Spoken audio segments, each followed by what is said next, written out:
نبی کہے گا دینی الاسلام تو فرشتے مار مار کے جہنم میں جانے سے پہلے قبر ہی جہنم بن جائے گی. سبحان اللہ. یہاں تو میرا دین کہنے کا مطلب جس پر میں قائم ہوں، جس پر چل رہا ہوں، جس پر میرا عمل ہے، وہ کون سا؟ بھائی نبی کا لایا ہوا دین ہے، بھائی اسلام ہے. تو میرا دین فرمایا، میرا دین و مذہب جس کو فرمایا اسلام، میرا دین و مذہب جو میری کتب سے ظاہر ہے اس پر مضبوطی سے قائم ہے. اور ایک جواب اسی کے اندر ہے. کیا فرمایا؟ میرا دین و مذہب. یہ نہیں فرمایا صرف، آگے وضاحت کی جو میری کتابوں سے ظاہر ہے. تو کتابیں پڑھ کر کے دیکھ لو اعلیٰ حضرت کی کتابوں میں کیا ظاہر ہے. وہی ظاہر ہے اسی چیز اکبر نے بتایا تھا، عثمان غنی نے بتایا تھا، مولا علی نے بتایا تھا، کربلا کے جوہر نے بتایا، غوث اعظم نے بتایا، غریب نواز نے بتایا. وہی ظاہر ہے بتایا رضویہ سے. سبحان اللہ. کتابوں میں دیکھو کیا ظاہر ہے. اعلیٰ حضرت کی کتابوں سے نبی مختار کل ہے، نبی عالم غیب ہے، نبی جیسا کوئی نہ ہوا ہے نہ ہوگا، فرش والے کی شوکت کا علو کیا جانے اس روا عرش پہ اٹھتا ہے. کیا فرمایا کہ اس پر مضبوطی سے قائم رہنا ہر فرض سے اہم فرض ہے. اب اس کی تشریح اعلیٰ حضرت سرکار کے پیارے مظہر اعلیٰ حضرت شیرے بیت سنت کے کلام. جب خانقاہ اشرفیہ سے آواز اٹھی تھی کہ سنیت کا کام کریں گے، مرجع عام کریں گے، تو ایک آواز آئی تھی، سمجھائے گا کون؟ سمجھائے گا کون؟ بتا مرجع سمجھنا ہر ایک کے بس کی بات نہیں ہے، سمجھائے گا کون؟ ہے نا. تو اس طرح کی مظہر اعلیٰ حضرت نے پہلے ہی تشریح کر دی کہ اعلیٰ حضرت کے اس فرمان کا مطلب کیا ہے. سبحان اللہ. اب سنیے مظہر اعلیٰ کیا فرماتے ہیں. یہ نہیں فرمایا کہ میرا دین و مذہب میرے خلفاء سے پوچھ لینا، میرے خلفاء سے پوچھ لینا. یہ بھی نہیں فرمایا کہ میرا دین و مذہب میرے اسلاف سے دریافت کر لینا. یہ بھی نہیں فرمایا کہ میرا دین و مذہب، بلکہ یہ فرمایا کہ میرا دین و مذہب، یہ بھی نہیں فرمایا کہ میرا دین و مذہب جو میری کتب میں ہے میرے خلفاء اسلاف سے سمجھ لینا. پوچھ لینا بھی نہیں فرمایا کہ میرے خلفاء سے پوچھ لینا، میرے اسلاف سے پوچھ لینا، یہ بھی نہیں. اور جو میری کتابوں سے ظاہر ہے وہ کیا ظاہر ہے ان سے سمجھ لینا، یہ بھی نہیں فرمایا. ان سے سمجھنے چلے جانا. یہ کہہ رہے کون سمجھائے گا؟ تو اعلیٰ حضرت بھی کہتے تھے اگر ہر سمجھانے ہی کی ضرورت تھی تو اس زمانے میں کہتے فلاں سے سمجھ لینا، فلاں سے سمجھ لینا. جب اس زمانے میں سمجھانے کے لیے نہیں فرمایا تو اب سمجھانے کی بات کیوں کر رہے ہیں؟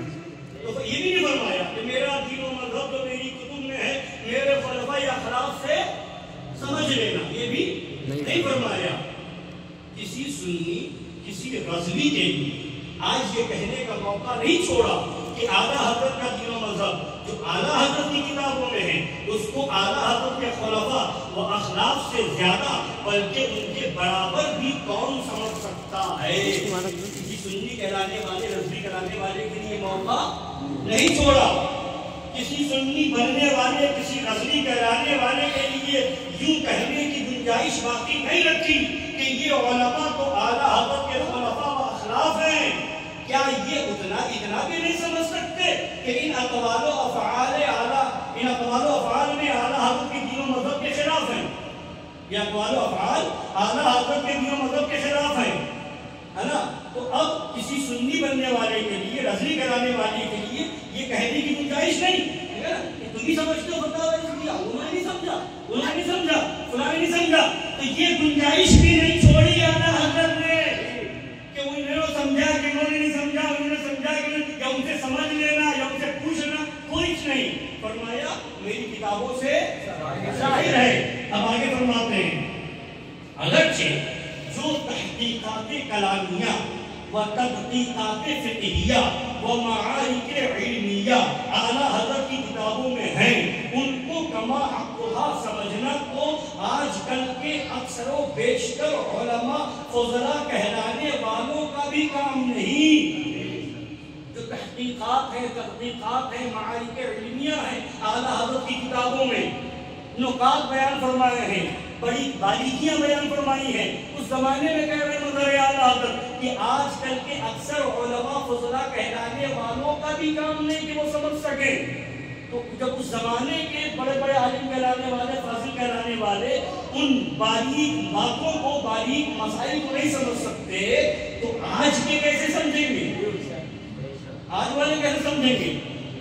اب آگے فرماتے ہیں تو یہ جو تحقیقات معارک علمیہ ہے وہ ہر ایک کے بس کی بات نہیں، لیکن عقائد ضروریہ دینیہ وہ عقائد ضروریہ مذہب اہل سنت، جو ضروری عقیدہ ہے خدا کو ایک ماننے کا، نبی کو مالک و مختار ماننے کا، نبی کو پاورفل ماننے کا، نبی کو عالم غیب ماننے کا، نبی کو بے مثل ماننے کا، نبی کو بے مثال ماننے کا، نبی کو سب سے اعلیٰ ماننے کا، سب سے اولیٰ ماننے کا، سب سے افضل ماننے کا، سب سے اونچا ماننے کا، سب سے اچھا ماننے کا جو عقیدہ ہے وہ صاف ظاہر ہے، اس کے لیے کسی مولوی کے سمجھانے کی ضرورت نہیں ہے۔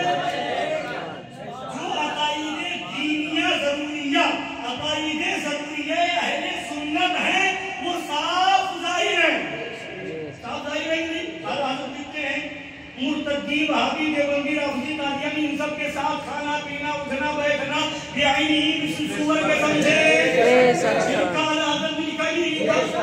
تو اب اس کو بھی سمجھنے کی ضرورت ہے کہ کسی مفتی سے سمجھے، میری سمجھ میں نہیں آ رہا ہے، بہت باریک مسئلہ، بولیے یہ باریک مسئلہ ہے، یہ تو بالکل صاف فرما دیا نا اعلیٰ حضرت۔ تو اب اس کے بعد اس طرح کی بہت ساری مسائل، وہابیوں کے ساتھ شرکت حرام، دیوبندیوں کے ساتھ شرکت حرام، جو مولوی وہابیوں کے ساتھ شرکت کرے اس کے پیچھے نماز جائز نہیں، اس طرح کے مسائل صاف صاف بیان کیے نہیں بیان کیے، کسی مفتی کی سمجھانے کی ضرورت ہے۔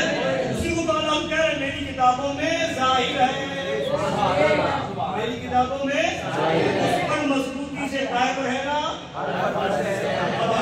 میری کتابوں سے صاف ظاہر ہے، ان کا سمجھنا میرے خلفاء یا اخلاف کے سمجھانے ہی پر ہرگز موقوف نہیں ہے، وہ سب واضح ہے، ظاہر ہے، بس انہی پر مضبوطی و پختگی و تسلط کے ساتھ ثابت و مستقیم رہنا ہر فرد سے بڑھ کر اہم و اعظم فرض ہے۔ یہ اعلیٰ سرکار کی وصیت ہے۔ اللہ تعالیٰ ہمیں اس پر یعنی اعلیٰ حضرت کے بتائے ہوئے مسلک پر تعلیمات اعلیٰ پر عمل کرنے کی توفیق عطا فرمائے، آمین۔